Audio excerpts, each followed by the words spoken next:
The deep fear, I believe, comes from the lack of trust in oneself. I think for over many generations, people have given up their power to leaders instead of their own agency. And there's this deep fear that Judaism or the Jewish people will disappear if people took too much agency in their own life. And there's a fear that these traditions, these stories as Jewish people will be lost. If you ask any religious group or sect, they'll say that it's because of us that Judaism is still here today, or the traditions are still here today. I believe there's that fear, a deep fear that we just won't be a people anymore on a more collective level. And on an individual level, I think people don't trust themselves. Not any fault of their own. I can say it for myself. I didn't trust myself. It's taken many years to slowly rebuild trust within myself because there's so much shame and guilt and not understanding of our own whole full beings. Going back to the black and white thinking. If we have full on freedom, then what's going to be? We're going to go end up doing all these things. Maybe we'll lose our morals. We'll become all these crazy sex fanatics and just lose our morals within that. We'll go ahead and steal and cheat, whatever that may look like. That's my belief system, that there is a black and white thing. If we're not doing all this in a very specific manner, then we're going to fly to the other side of the pendulum and we're going to kill ourselves or lose ourselves in pleasure.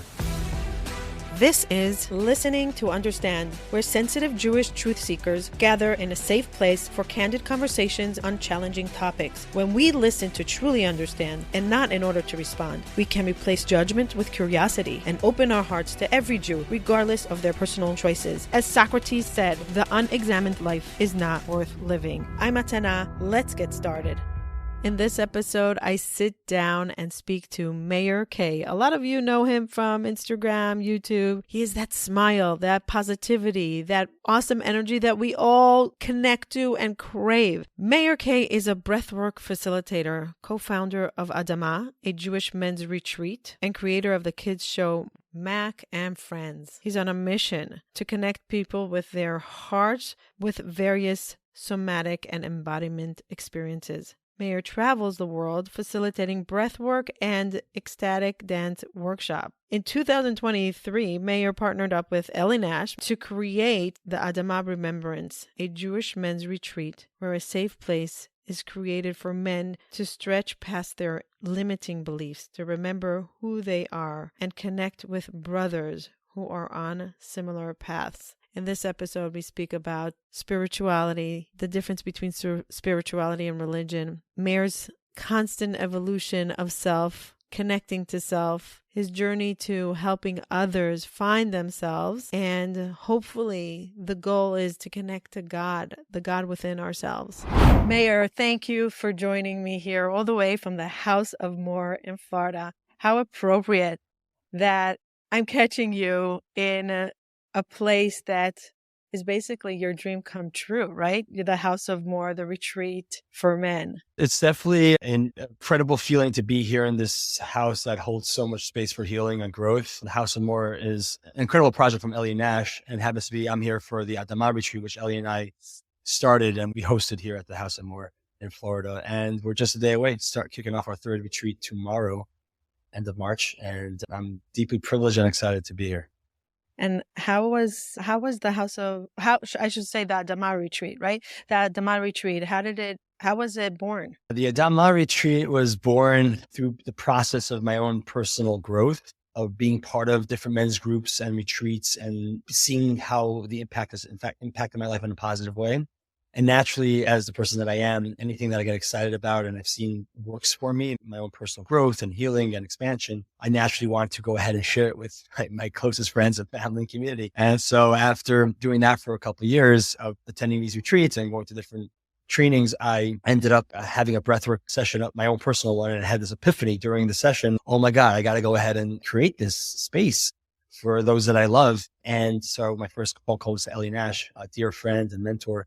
And I said, hey, let's do this. This is the vision. And he's like, I'm in. Let's go for it. And so a few months later, we had our first Adama retreat, and what we like to call the Adama Remembrance, because it's less about retreating, but remembering who we are. And from there, it was just, we're on our third one. And there's such a demand and a need. And it's, like I mentioned before, an honor and privilege to be a part of it. It's a testimony about who you are. Right before we started recording, I was saying that to hold space for so many people in their own individual journey.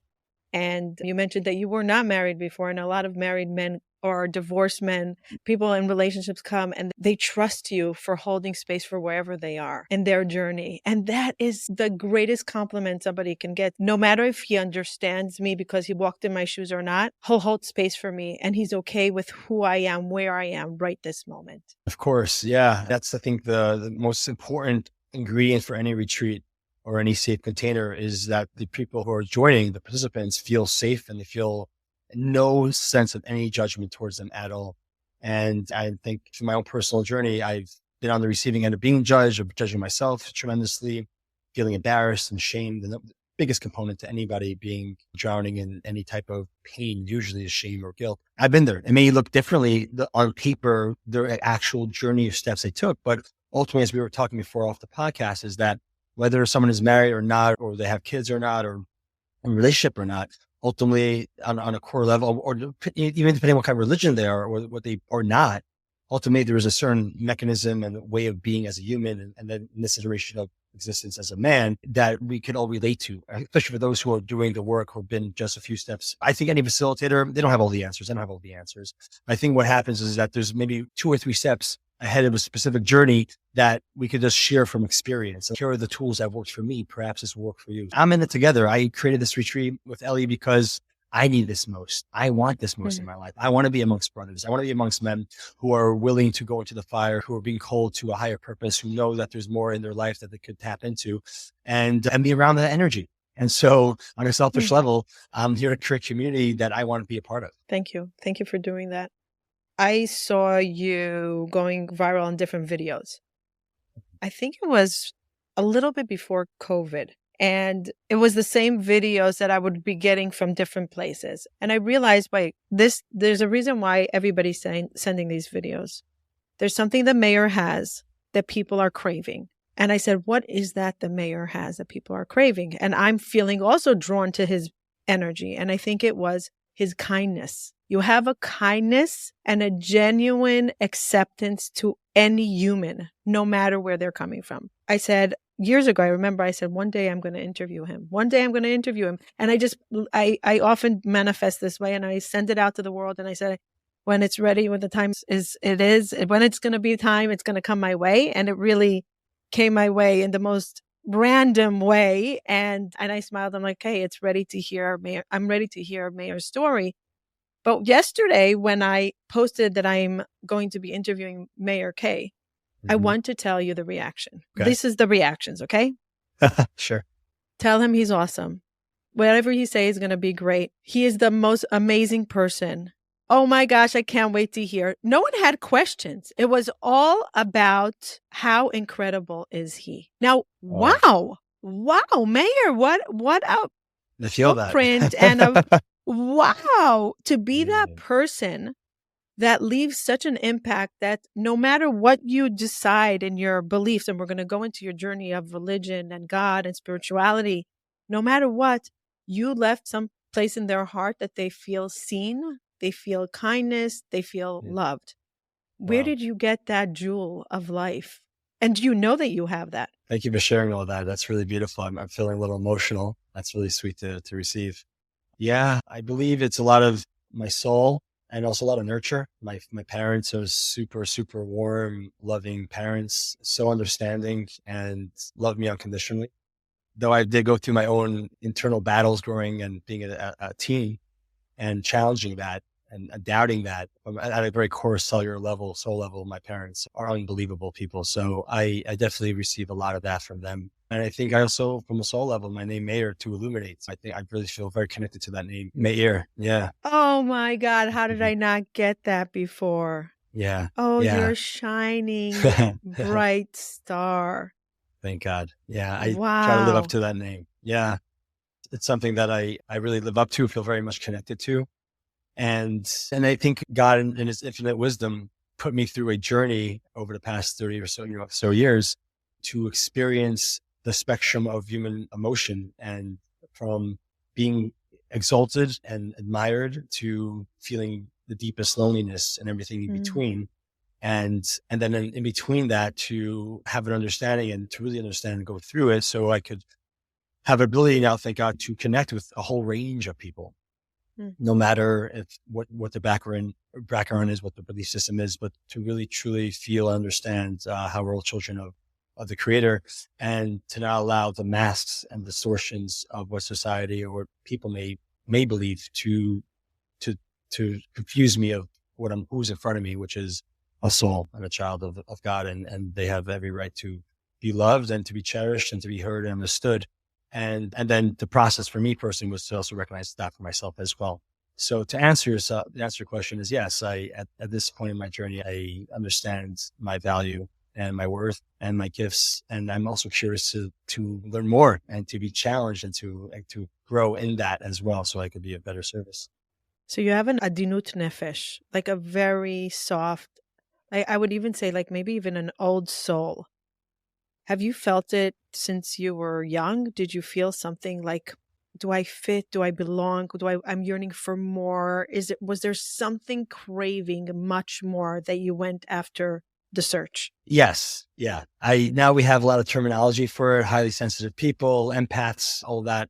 But yeah, from a young age, I was very sensitive. And as I grew older, it's very hard to be a sensitive person in a world that doesn't support that. Now we're starting to wake up to it, but it's a world where there's so many darkness and confusion and distortion to like what actually is, to what actually we're feeling, and what the values of the world, to what actually matters on a larger scale. So it's hard and then to feel so much pain in this world. There's so much, everything has everything in it, the light, the dark, the good and the quote unquote bad and everything. So to be so young and to be so sensitive and not have those tools growing up, it's difficult. So and with that comes a lot of different ways to mitigate that pain or that sensitivity. And that's why there's all this distraction that's created in this world, or addictions that are created in this world to mitigate the pain and to numb those feelings. So yes, I was very sensitive growing up. Didn't know how to handle that, and moving around from school to school and trying to find my people, trying to find my community, trying to fit into a community that I was born into, or a way of life that not necessarily always felt most in line, but didn't have the verbs or vocabulary or power at the time to express that.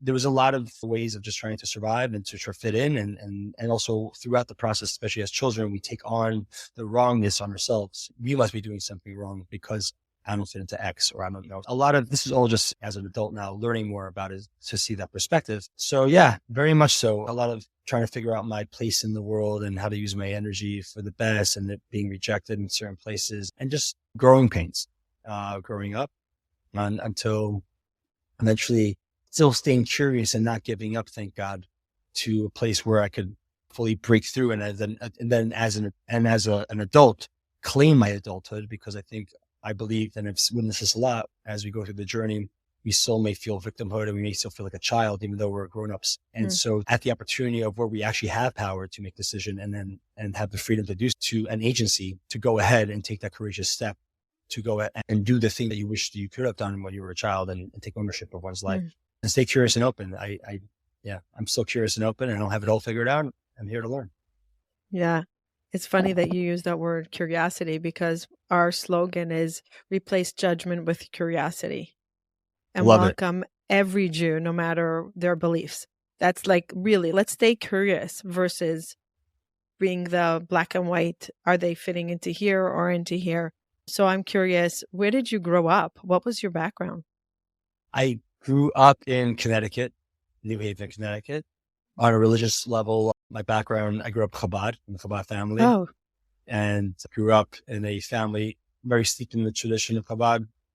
My grandparents, your grandparents, for generations.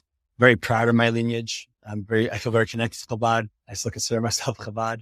I love the incredible tenacity and chutzpah and courage it took and takes to be Chabad, in the sense of the outreach, the dying for a cause. I think is pretty incredible. And you grow up with fascinating stories of my own great grandparents, what they've done to what they believed in. And that's awesome. And I think that's something I have. I have that fire of what I believe in. Now the beliefs may look a little different than my great grandparents, but that passion, that fire to betterment this world and to remind people of the love that they possess and the connection they have to, I got that. And I got that from my lineage, my ancestors. And I appreciate that deeply. Were your parents shluchim? As I like to say it, everybody's a shliach. Technically, everybody's the opportunity to be a shliach wherever they are. But no, my parents are not the traditional shluchim. My mom was a teacher for many years and now professional organizer. And my dad, yeah, he worked and provided for his family in the most great way. So you didn't really grow up in the heart of Crown Heights and No, the no. drama.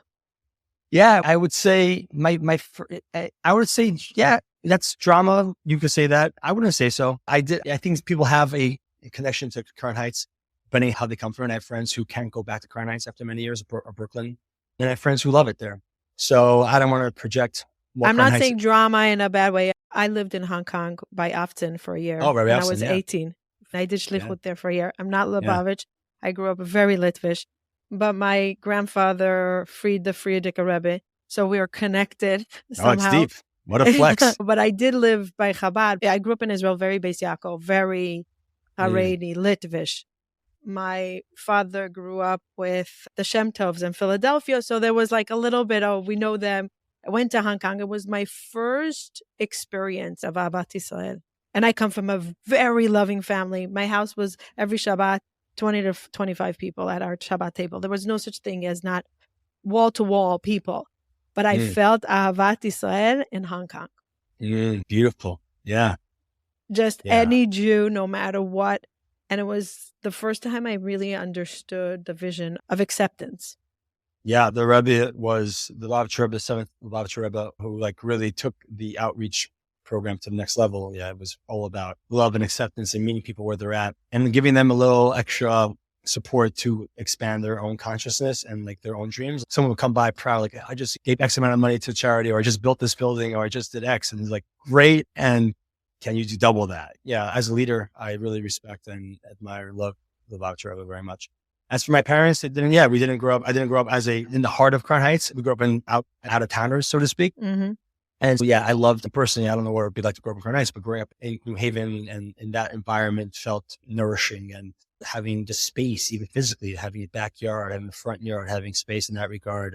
Going to a day school, it just felt less intense than what New York City in general has, and then more so within the more enclosed communities. Yeah. But I was very much in it because all my uncles and aunts are most of them are shluchim, and my grandparents are very much involved. And so it was very much in it as well. Do you feel that living in Connecticut made it easier for you to explore your own relationship with religion, with God, with spirituality in a way that was more forgiving maybe, or tolerating exploration? I think I would say that we maybe grew up Chabad light, whatever that means. But no, I think because I already moved I was only in New Haven till I was about 13. And then I went off to yeshiva. So from there on, I went to yeshiva at 13, and I never went back to New Haven to learn. So I did end up going into the system deeply once I was 13 at a very young age. But growing up until then, that there was, and also my parents deciding to live there, and the people who they are very warm, open people. And so naturally, I was already exposed to, I would say, a less intense version of Chabad, but also very much Chabad. But their energy is soft. My parents, they're soft people. That's beautiful. That's beautiful. And you're bringing that to the world. So at what point did you say, okay, I need a little bit more. I'm consciously looking for more spirituality that I gain in yeshiva or in the system. I'm craving more. Consciously, the truth is that only really came through, and those decisions to support that only really came through, I'd say mid to late 20s. Yeah. That's early, by the way. Okay. That is early. Yeah. You're saying it as if, it's in my, halfway through life. That's early. A lot of people don't wake up until midlife crisis or even after. Mm-hmm. Yeah, could be my journey. Yeah, I would say I was in this system, this flow. I traveled the world after graduating rabbinical schools. I got my smicha in Singapore. So I went through that yeshiva system and did my outreach and then my smicha. Then I went backpacking myself through Asia. And little did I know, when I look back and I was like, oh, interesting. I was definitely searching and curious. I went to India and Nepal and all these, and fascinated. Never thought about leaving Judaism in any sense of the word, but I was fascinated by the yoga. I was fascinated by the different teachings that I was going to at the time, but never really connecting it to searching for spirituality, just staying curious. And then even through my mid-20s, came back to New York and worked and did all these different things. It was not until I would say 29, 30, and I'm 34 now, did I consciously make this, oh, I need God in my life, or I need to connect with the creator of all things. I feel so disconnected from myself. I feel disconnected from my other people. I feel like I'm wearing these masks. Only then and have in mind, I've been going to therapy since I was 13. So yet there's no spirituality in that. That's more of the cognitive behavioral patterns in which human beings possess. At least that's the way I was connecting with it. So yeah, it was only until later in my 20s that I really started to question that, and then start stripping that down and really looking at it, and then being exposed ever so more through over the past 5-6 years through different modalities to help connect to spirit, to God, to myself, through the different modalities that I use today on a daily basis, and the ones I use also in my retreats. Was there a rock bottom that you hit that you said, I need to pivot to do something different? Or it was just a slow journey back to something more? There was a slow decay of my own being that this was over time. I think my parents were always worried about me because I just was from a young age, and knowing now, we all discussed it, like just my nervous system was out of whack. And I just didn't really fit into a system, the yeshiva system at the time, that just didn't support the person who I was, didn't support my way of being. And so being in time and time again for so many years in an environment that didn't support who I was, who I am, brings a lot of distortion and a lot of disconnect from my own self. And so that when I'm disconnected with myself, there's space for bad thoughts that are not supported, and the body starts to go into fight or flight mode. And so that happens for many years. That brings on a lot of pain, so we go to therapists, we take medication, and I do all these different things. And so for many years, I was in the system without really knowing it, and there was no, I would say, other options at the time, or we just didn't know of. When I say we, I didn't know if my parents didn't doing the best they could. It just brought a lot of, I think, worry to them. And I think they were worried about me. And I was worried about myself. What's wrong with me? And I had these extreme highs where things were going really well. And then I had these very deep lows on this massive black and white pendulum, and never really learning how to regulate it, being in that like soft gray area. And so for many years, I just was not feeling good. And then there was that separation over time of the mask of presenting to the world a certain version of myself, and internally having a lot of doubt, whether it was on a religious perspective, on a happiness perspective. This is who I am. But internally eating me alive and being the highly sensitive person that I am, I couldn't live with that. Something was off. And so for doing that for a couple of years, eventually it brought a lot of just more internal pains to, and where I just have to say enough. I really need to look at this. Otherwise it's hard to keep on living. So that journey that you talk about of I'm showing the world who I am, was that the time that you were trying to find maybe an internal happiness by creating joy amongst others and hoping that it will fill you? Was that the time? Is that what you're referring to? I would say no. During the time where I started creating a lot of content online and making videos that were spreading a lot of positivity, and that was coming from a genuine place of joy. And I really love doing that. I really love and still love doing it. I do a little less now, being with the other projects I'm involved with, but I love it. And it's a part of me, right? There was a part of me that loved film, that loved performing. And I always wanted to take that and also make the world a better place, or just bring more light to it. So I just combined the two things. And that's where these ideas came through. And I loved it. And also during those periods of time, there were also times where like I was super depressed and sad and fluctuating between the two. And there were these periods where I was great. And then there'd be times where I would just like hide for months. And people were like, where the hell's Meir? Maybe people online didn't know that, but people in my life. And that was just a pattern. Oh, he's just gone in a couple of weeks, just in a cave. From the outside, but those videos were coming from a genuine place. And I get so much aliveness being on the streets and connecting with people. And I love that. On a subconscious level, when I look back at it now, maybe there was that also desire to be seen and heard and validated. There was a certain level of this desiring validation from people and from external, and not giving that to myself more. But it was coming from a good place, from a place that I really loved and loved doing what I was doing. So what part was seeking more? What part did you say, okay, I need more? Yeah. So it came towards the end of that period of like time, so I'd be 2029, for those who are into astrology around my Saturn return, I would say that's when like a break in my ideas, my way of being just couldn't exist anymore. Like where I didn't have the energy to keep on going on the streets or to keep on creating content or keep on being this version of which the world thought of me. Even though, and that brought its own shame. What do you mean? Things are going so well and you're getting hired to do those incredible things and you're doing what you love. And that's all true. And there was still something missing. And for me to really look at that, the one thing I didn't want to do, I had to do, which was to stop playing the part. Be silent. To stop, because all my fears because then what happens with that? All the other fears come up. What about my financial security? What about what it means to produce? What it means to to make people happy, and they're relying on me and taking on, and my children look up to you, man. Like all these different projections of other people's stuff come onto you. So I can't stop. It'll be career suicide. It'll be friendship suicide. I'll be like cutting off all these different life forces where I thought were feeding me. But ultimately I needed to just stop and just stop feeding the machine that was also creating all this pain, all this pain. And so that took some time, and then finding the right mentors and support system to do that. There's a coffee machine that just turned on in the background. So what was that like? So you stopped. So you just said one day was like a decision. You're like, I can't do this anymore. I'm done. Yeah. I just ultimately the pain to keep on going, and then, which was super painful, but just wasn't there enough. But the pain of stopping and like what will happen in that, there was a certain pain, but I chose the pain of just kept on going because the payoff was still there. I was still getting recognized. I was still getting paid. Also, the pain of the known is so much easier to manage than the unknown. Correct. Yes. Until eventually that it didn't weigh out, and I just had to take the leap. I needed to take the leap and just pause and stop. And so that's what I did. And it was very scary at the time to do that, and also what was necessary.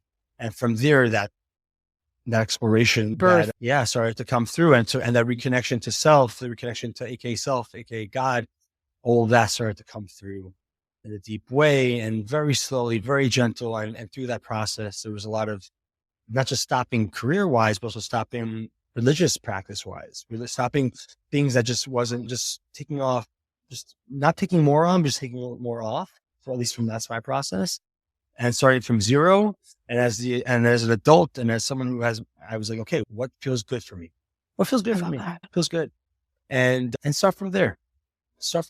What feels good? What feels right? What feels aligned? And even that process won't be perfect, and that's okay. And just the same curiosity I had with other parts of my life, staying curious with this and really learning not to live in the black or the white, the highs or lows, but slowly meet in the middle. And yes, I'm sacrificing maybe some extreme peak experiences, but I'm also releasing a lot of those deepest lows and truly redefining what God means for me, because God has been defined and redefined and modified for generations by humans, and who had their own shadows and their own fears. And every leader, no matter who they are, had their own shadows and their own fears, which they project on the cloud for the most part. And it was fine. It was time for me to believe in myself and to trust myself, and to trust, when I say myself, this intuition, this divine knowing within each and every one of us. And that is the wisdom of thousands and thousands of years. It's the decisions of my soul from previous life that have made decisions. It's the ancestors of the shoulders that I stand on. It's the internal wisdom that's connected to source. So there's so much of that in me, and to start trusting that more. And even though maybe the world or people around me may think otherwise or believe otherwise, my belief system is okay with that. Like, it's okay that they don't necessarily maybe understand or fully understand or get or believe in the belief that I believe in. And that's okay. My belief system has enough space for all of that too. That's beautiful. Who were your mentors when you decided to just say, I'm removing myself from the plugged in machine? I'm unplugging. You called it like machine, right? So I'm unplugging the machine and I'm doing a hard reboot, and I'm doing it from ground zero. Let's see what is Meir decision, core, soul, purpose, belief, and what is programmed and what feels good with the program. Sometimes we could say, okay, that was programmed, but it feels good. And some that's programmed and that's not the Meir soul. Who was there for you to hold space with you, or was it you and you alone? I always believe God was always with me in human form. Gosh, showing up in uniform, we mentioned his name before, but I'll say Ellie Nash. He was Oh, really? Did you know him from before? We grew up, he's a couple years older than me, but we grew up in a bungalow colony in upstate New York together. But that being said, we didn't really have a connection back then. But I knew of him as I got older. And when the student is ready, the teacher appears, as Rumi says. And I was ready. And by divine connection, we connected through mic drop at the time. And I did a drop. And so that's where our like relationship, we got connected then. And then from there, it was also around that time where things were starting to get a little wonky with me and starting to like, trying to figure things out. And he came into my life right at the right time. So he definitely a mentor, a pillar in my life during that period of time. Mm-hmm. Wow. Yeah. You know how many people share that about Ellie? Do you know how many people share that about Ellie? And he's so modest about it. He's so humble, which is remarkable. Very Eved Ne'eman for the Briot. Like, I'm here to serve. Yeah. He's a big human, big soul, big heart. God gave him a lot of responsibility, a lot of power, and he really uses it for the good. And he's a great man. He's a dear brother to me, and I have a lot of love and respect for him. Very lucky to have him in my life. Wow. So what was your mic drop about back in the day? What was your story that you shared then? It was around depression. It was around just being in the sadness, and a lot of that also to mass living. And actually, it was also a performance. I dressed up as a clown initially, and then slowly over, as I shared my story, I was shaving off the mask and started to share my story and to come to this real me. Little did I know, I was still in the process, but yes, it was really about that deep disconnection from self and from source, and going through that journey where people expect or perceive me as one image, where internally I was having a different experience. Little did you know that it was your script of life. Well, your mic drop was basically what's about to happen, and you didn't even know that. Yeah, the mic drop was touching on, I think it was touching on my previous years going through that. I also was still in the middle of that story as well. Yeah, I was just, and that was a great moment because I had doubt about doing that. I was afraid of being judged and people losing support, people knowing this part about me. But it brought the best gifts because ultimately vulnerability begets vulnerability, and people felt more connected to me through that experience. But even more, I got to meet Ellie, I got to meet some incredible people, Rush Lowe, who also started mic drop. And that was a beautiful step and foundations for my continued growth that I needed and support that I needed. Yeah, incredible support there. And then throughout the process over the years, having parents that don't shun, who aren't afraid of a child who has a different path than their own, which many parents unfortunately have such a very narrow space of what that could look like in their relationship with their own children. So I think that's not part of my story. Like, my parents were open to hear my processes when I was willing to open up. They were there. They're like, "Hey, we're always here for you." And so they met me. Yeah. So that's really important. That was very important for my own growth to be understood, or as at least they try to, and to be there to have that conversation or multiple conversations through the years. And they showed up for them no matter what. So that's really important. That's really amazing. And that's so important. It was important for my journey. I really wanted that connection with my parents. I didn't want to hide anything from them, or just, even though sometimes it's easier, I always bother them, or they're older. What do I care? But for me, it was so important. I wanted my family to know, and want them to know of me, and I want to know of them. And so to open up those conversations and to be met in those conversations was really important for me. You're very lucky. You're very lucky. Part of the reasons why we started Listening to Understand, this is my second podcast. My first podcast is Hope to Recharge, which is recovering from depression and anxiety, which is a 5-year podcast, 200 plus episodes on healing from depression and anxiety. The reason why we started Listening to Understand is because I saw a big relationship between spiritual craving from the orthodox world that leads to deep depression. And there was this gap between spirituality and expression of self, and people knowing that something doesn't align with them, but the need to fit in was so strong that they abandoned their spirituality search, me search. I call it the me search. Tal Ben Shachar calls that also me search.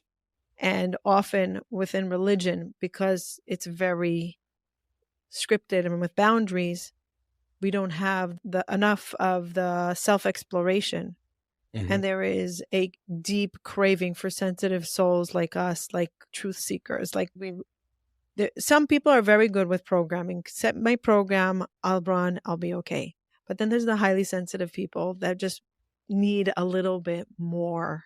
And that loneliness that happens sometimes within religion, because there is no self-exploration of the spirituality, is so lonely. So we started listening to understand so we can bring more of these conversations that people shouldn't feel alone, and hopefully give tools or even inspire others to do that self-exploration of the search for spirituality that sometimes gets lost in religion.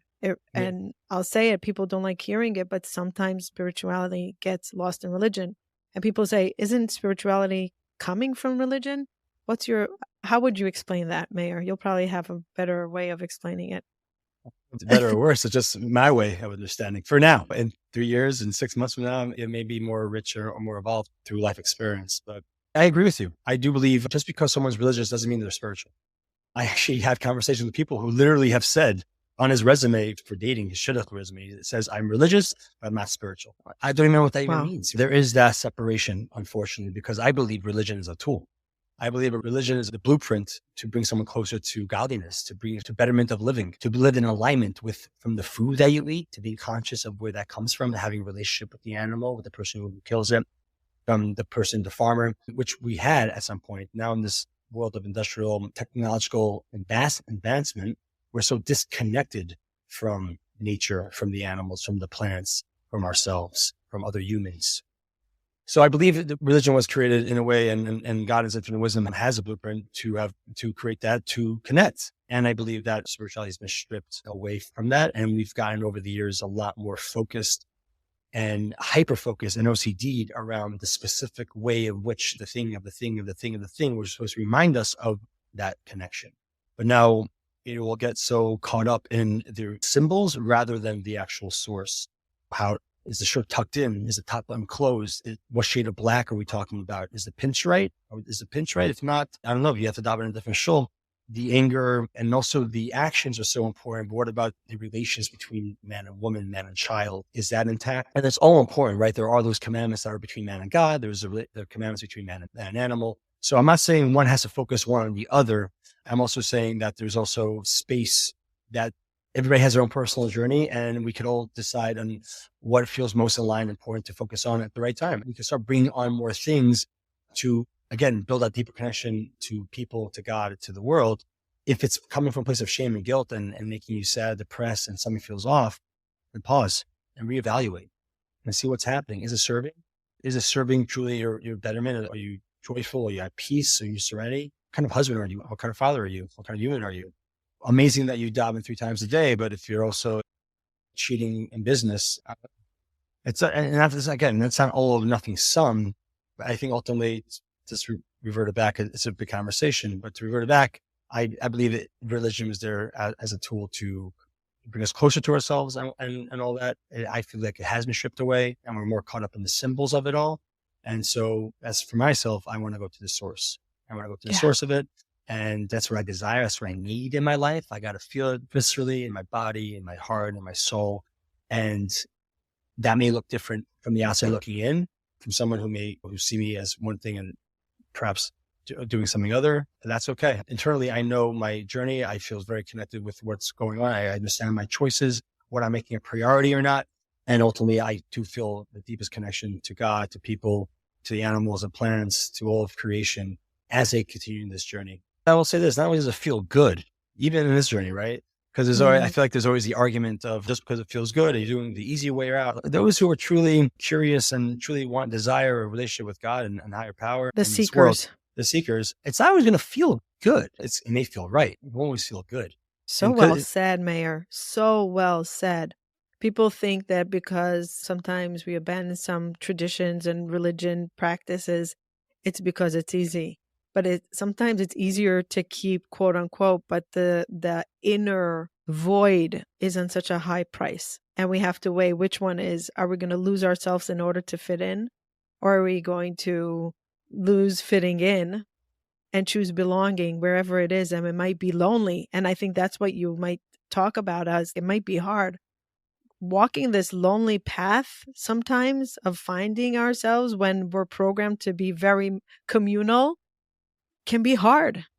Yeah, totally. And what's really awesome though, it was lonely for a long time. The more I show up in my own honesty, in my own vulnerability, then I get met. Because people can't meet you unless you show yourself.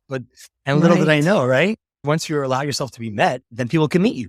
And then it's less lonely. It takes that courage, that first step to say, yes, this is what I believe in. This is what my belief system is. This is what I think right now. This is what I feel right now.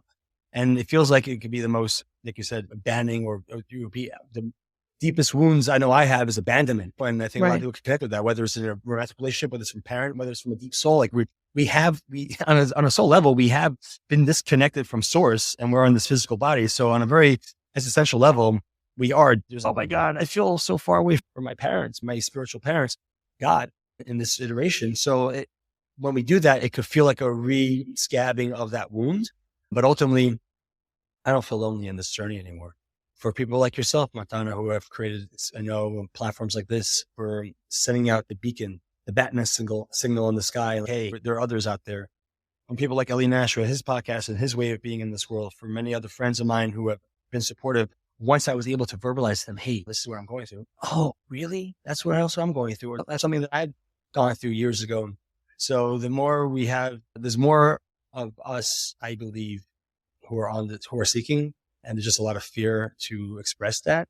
What's the fear from? If we're going back to basics, we're going back to godliness, to Hashem. What does he want? He wants connection. If the ultimate way of being is connection to God, why are we so afraid of self-exploration? And why don't we trust kids to teach them self-exploration by giving them the tool and permission? Go explore what feels right to you and embrace it. There's different ways of looking at it, but the deep fear, I believe, comes from the lack of trust in oneself. I think for over many generations, people have given up their power to leaders instead of their own agency.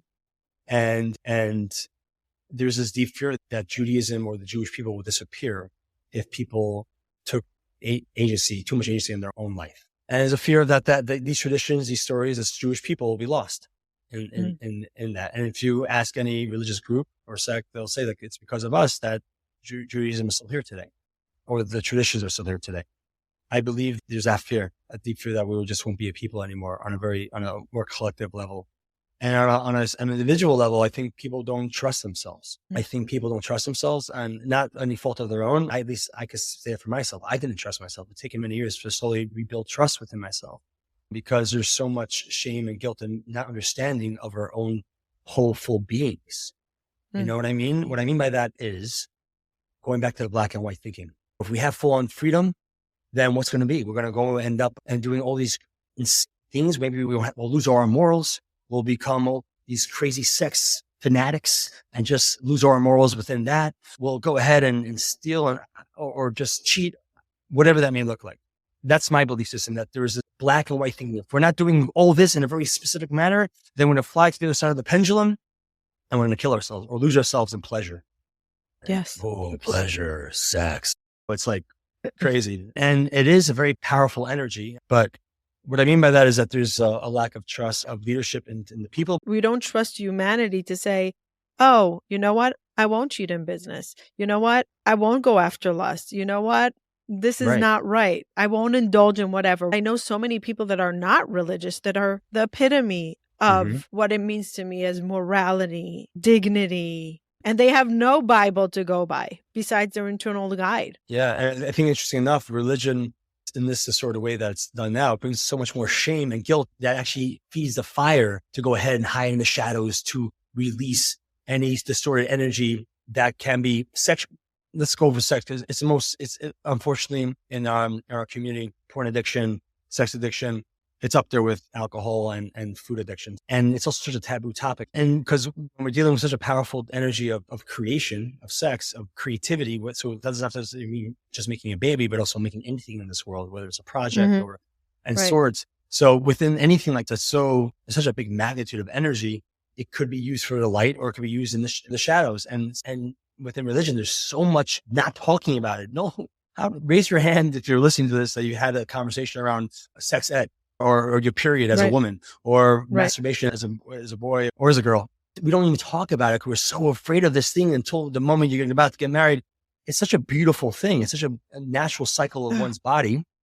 And to honor that and to not have to, for children or young adults and teens to have to hide and figure it out amongst themselves. Who else should be teaching it? Not from their parents, by loving educators. But we're so afraid of this. And so what happens when we're so afraid of it, then we become shameful of it. We have guilt around it. And then we start and we find these very twisted out of weird ways to go ahead and connect with this energy. And that looks like porn addiction, prostitutes, cheating on people's wives, because all we really want is to be loved and have intimacy, but we don't know really what intimacy is. And so we find it in other places that really destroy us rather than the person right in front of us. And yes, unfortunately, the religion that we have today doesn't support the whole, even though we may think so, it doesn't really support the whole full mind, body, and soul. It's a very specific, very linear way of being. And that's not the way I wish to experience life. It's just too constrained. So I'm excited. I'm fired up. I see. I so resonate with what you're saying. It so deeply resonate because sometimes I feel like the most deepest intimacy with God I find outside of religion. And then it doesn't mean, and I'm not saying breaking religion, it doesn't mean I'm not Shomer Shabbos or Kashrus. It's not that, but it's in the ordinary moments of life of just seeing God right here and intimacy with God. Yeah, exactly. I think that's a personal flavor. It's for people to really trust. I trust myself. This feeling that I have with a person when I enter a room, whatever that feeling is, if you're feeling anxiety, if you're feeling a certain excitement, it's just your nervous system, your intuition connecting with you and saying, hey, just be aware of what's happening. And so I think we can use that divine wisdom that we have within all of us to navigate our connection to God. And if it's the tool of religion, then awesome. And if it's right now only certain parts of it that feels good or if you feel connected to, then start there and build on that. I'm not saying personally that I'm just stopping right here. Okay, this is the things that I'm doing. And no, if we're truly seekers, if we truly want a relationship with God, if we want a truly relationship with our children or with our loved one, in every stage of life, it's going to need to mature and grow. So too with our relationship with God. And so personally, it needs to continue to grow. It can't be the same God it was when I was 4 or 5 or 14 and 16, or when I was 29 or 34. It's going to continue to grow as I grow, as I mature, as our relationship, me and my higher self, God, is going to mature. It's going to look different and feel different. And I pray to have the courage to keep on and to keep showing up for this relationship and to continue expanding my love for this relationship. Beautiful. And I often say it would be tragic if we would be the same as we were last year. We have to evolve. Like we are evolving being. And to say, often people say, Matana, you change. And I'm like, isn't that great? Mm-hmm. How tragic is it if we're not? Because then we're static. Meir, I'm gonna end with a few questions that I ask my guests. What part of religion was the hardest thing for you to connect to? And what was the most joyful part, if any, to connect to? The most hardest part of religion was to connect to. Right now, I suppose what's coming to mind is prayer. I didn't really connect with. I know we had certain times to do it and certain words to be said. I didn't really connect with it. There were a few moments sporadically where I feel like I did, like I'm Rosh Yom Kippur fasting and it's just like shaking and like forcing. And I would want to take that away. There were some moments throughout it, but generally for what the tool of prayer is, and I didn't really connect with it at all. And it took me a while. The way it was taught to you, you weren't. Yeah, the religious saying these specific words. Saying this word, because I would think, looking at you, that you're a person that prays a lot in terms of the spiritual praying, connecting. Now I do, yes. But you're saying the tefillot, the way it was taught, and to do that, you didn't connect to that form. Yeah, right now, I never really thought that's a good question. I haven't thought about it, right now that's most alive within me, so I'm just sharing that. Yeah, now, and you're right, I do pray, and I do pray often. I try to live in prayer. My life is prayer. My life is ceremony. But yes, that was a difficult one, and to reconnect with that and appreciate that now. And as for the most joyful, what I connect to is I believe it's a value, which is joy. I think there's a deep within religious culture, there's an attitude towards being joyful. And then maybe that's more of a Hasidic approach. It's very much deeply intertwined within the Hasidic culture and way of being. And that's something which I have deep appreciation for. With a caveat of also, for those maybe who are listening, who are in the wellness space, like there's also space for grief and sadness. Yes, we don't have to override those feelings with just joy. Yeah. It could be and. Yeah, of course. So there's that little part of me that's, what about? Yes, it's important to also honor and appreciate those parts too. And I also I love the attention that gets of being joyful and stepping into that, which I found a lot in an ecstatic dance. I've used that as a tool that I use, which is essentially, I've seen my own body change, right? And then people use that as a motive, just like going into the words and not feeling so great emotionally or mentally, and yelling and screaming and activating their body and opening up their throat and vibrating in this consciousness. And then they feel different. And so I find that doing that, I also find that through just moving the body, ecstatic dance, like in a sad mood or in a tired mood. And then just by putting on some music and moving the body and connecting with that sadness in movement, 10 minutes later, I'm in an ecstatic higher state. And that's what I love. And that's what I think. And to bring that, I believe we're such a tribal shamanic lineage. Like the Jews, that's where we come from. We come from the trumpets and from the drums. We have and from the it rolling, all. and without the psychedelics. We do. It was but Judaism was a very embodied way of connecting to godliness and to nature. And now it's a lot less of that. And that's what I get excited about, bringing back that wildness, that tribalism, the embodiment of Judaism and religion. Simcha. In it. And through prayer and through ceremony and through all these different ways of being, which I think we've gotten a lot more analytical and cognitive, I like to bring it back into the body. Yeah. And fully embody it. So that's my journey now. That's the human experience of it. And being okay with it. Okay, now this is a hard question that people have a hard time with. If there was anyone in the history of humankind, from Adam and Eve till today, that you can meet, who would that be and what would you ask them? For me, I have two. One's a fictional character, one's a biblical character. I'll go with the fictional one first, Sherlock Holmes. Oh, really? Yeah. I would love to meet Sherlock Holmes because I just love that man and the way he sees the world, how he sees detail, and also how he understands human behavior. And understand. So he's able to, with all that knowledge and wisdom and experience, he's able to figure out crack the most interesting cases. He understands the human condition so well and the attention to detail. Nothing passes him. And I connect with, in this moment, I connect with Abraham. My first name was Abraham, Meir. And I connect deeply with Abraham and the basin this man had to have to go ahead and to crack every idol and to go against his own father and to challenge the way of God that was believed back then and to choose it for himself, when every community and every person and the connoisseur of all gods, his own father, said, this is it. And he's like, that's not it. And he literally broke the idols of his own father to go ahead and find his own. Wow. So that's something I deeply connect with. And it's interesting enough on a deeper level, and this is what Ellie shared with me, Ellie Nash, is that we need to do that our own way. We have to actually break the gods of our fathers, because if we're believing in the God of our father, we're not believing in the God of ourselves. We're not choosing God for ourselves. And it may, again, look that way, feel that way. But if it's my father's God, it's not my God. It has to become my God. So what would you ask Avram Avinu if you met him? What would I ask him? Part of me wants to ask him. I'm doing it now. I'm doing it my own way. But I would understand more deeply the process from him moving into his own way of being, stepping into his own power. Some say he was 3, some say he was older. But just understand what was going on there. What was in his internal world. Just get to know him as a human, as a person. I think it's not a specific question, to be honest, but I would just love to, we have all these stories about who he is. I'll just have a coffee with him and just tell me the truth. What really happened? I just feel him with all the stories, just get to know him as the person that he is, and not just a forefather. If I would meet Avram Avinu, I was just discussing it with my cousin literally right before I met with you. His name is Avram. Interesting. My cousin is Avram, and I call him my Moreh. He knows Tanakh. He's a genius. Yeah. And I asked him, I said, why would God test Avram in something that is unacceptable ever? Should a father test a child with something that is unacceptable for humankind? And why did God test him in something that we shouldn't learn from it even? So I'm wondering about that. Are you talking about the Akedas Yitzchak? Yeah, Akedas Yitzchak. Like, why would you take Why would you, like, we're so against murder.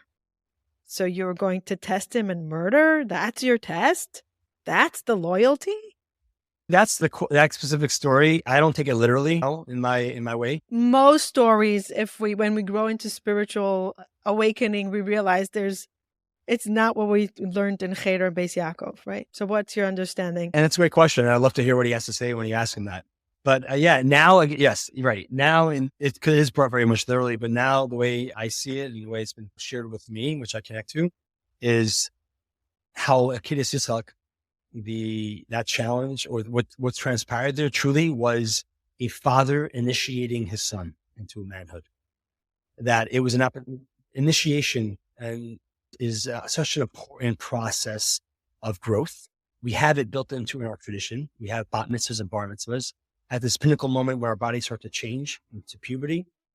In the infinite wisdom of what we've grown up with, there's an opportunity and a ceremony for the boy, respectfully, and for the woman, respectfully, to step into adulthood. I believe, unfortunately, on a religious perspective, today that's been lost. It's all become a lot more of the party and about this big celebration. And celebration is a big part of initiation. But what initiation does is the opportunity for a boy or for a young girl to step into womanhood or to adulthood. And that has to happen through through something very challenging. The boy and the girl has to be challenged. Then they have to be, after that challenge, and which is done alone, and then also done within part of a community, then it's celebrated. And celebration is a big part of initiation as well. But we have to go through something very hard as an individual alone with being witnessed from the elders. And then from that, we go into celebration. And that's where the bar mitzvah comes through. An opportunity for, let's say, the boy to have the opportunity to learn, to study, to grow, to do these hard things, then have the opportunity to share it with those who they had taught him for so long, and to step into his space in the community, and then a celebration takes place. In other cultures, the young boy would go out into the jungle and hunt a lion or sleep out in the wilderness for X amount of days or fast, and then survive and come back and then be brought in as a man. So to title with the kid, it's just like, this was a moment where like a difficult moment was taking place where Yitzchak's life was on the line. And it's actually, if you read the Hebrews teachings, the word Yitzchak, it says that he went up with Avraham, but when it says coming back down, it only mentions Avram coming back down. It doesn't mention Yitzchak coming back down. And the way I like to look at it is that the boy Yitzchak went up, but he was killed there. And only later on, it mentions Yitzchak again, and the man came back down. Wow. Yeah. Beautiful. And it was interesting enough, it says that actually Sarah was watching it. It says that she died. And literally it doesn't mean necessarily that she died, but rather that during this childhood to adulthood, what happens is through the years of childhood, the child is in the house of the mother, mouth of the house of the feminine. Eventually, the boy has to move from the house of the feminine to the house of the masculine, to fatherhood. And that's when the father takes over the reins and grows him and shows him the ways of the life. And so when it says that Sarah died, it doesn't mean she literally died, but rather that the moment she saw this, she's like, whoa, this is what's happening now. What's happening now is he's no longer that boy. He's no longer that little, I'm going to coddle anymore. But rather now he's stepped into the father's home, the masculine. And now he's in the realm of his. And so that connection was severed, and he stepped into his new iteration of adult. Beautiful. How beautiful would it be if we taught it like this? Because I think it takes it back to what we were talking before, that kids can own their own identity and step into their who. Yeah. Leave the tradition of their home in terms of what they were programmed and choose themselves, choose their adulthood. Beautiful. I'm going to leave you with this last question. Meir, that was beautiful. Thank you. Thank you. Yeah. Thanks for listening. You're welcome. Meir, what would you want people to remember you for? What legacy do you want to leave behind? Unconditional love. Which you do so beautifully. Unconditional love. And I hope that would just inspire those who feel connected to me and the work I'm doing in this world to just feel connected to their own unconditional love for themselves and for the world around them. Thank you. Thank you for what you do. Thank you for your message. Thank you for showing up so authentically and being a role model for others to choose themselves, to come back home to themselves, to God, to whatever God feels like in them, what feels truth to them.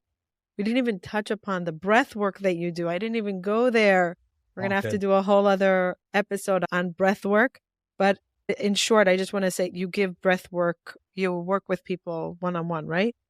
Yeah. Breath work has been a powerful modality that I use in my own life to feel to release emotions and build connection to myself and to God. And so, yeah, I facilitate breathwork ceremonies and one-on-ones workshops with people want to learn, couples and groups. And people will check that out at meirkay.com. But yes, yeah, it's something that I'm very passionate about as well. So we'll hopefully get you another time, but you have to go. I know you have a big day coming up. Behatzlacha, behatzlacha, and thank you for being the Meir, the beacon of light for us. I appreciate your time, Meir. It's been a joy to be here. Thank you. Thank you. Thank you for listening to Understand. We hope you enjoyed today's episode. Please hit that follow button on your favorite podcast app. This way you don't miss an episode and you help us grow. You are part of our growth. We appreciate your support and we hope you choose to listen to us on our next episode. We'd love to hear from our audience. If there's anything you would like us to research, to talk about, please contact us on our website, listeningtounderstand.com. And if there's any insight that you got from this and you want to share with others and you are happy for us to read it out loud on our show, send us your insights, send us your thoughts. We want to listen to understand. Bye till next time.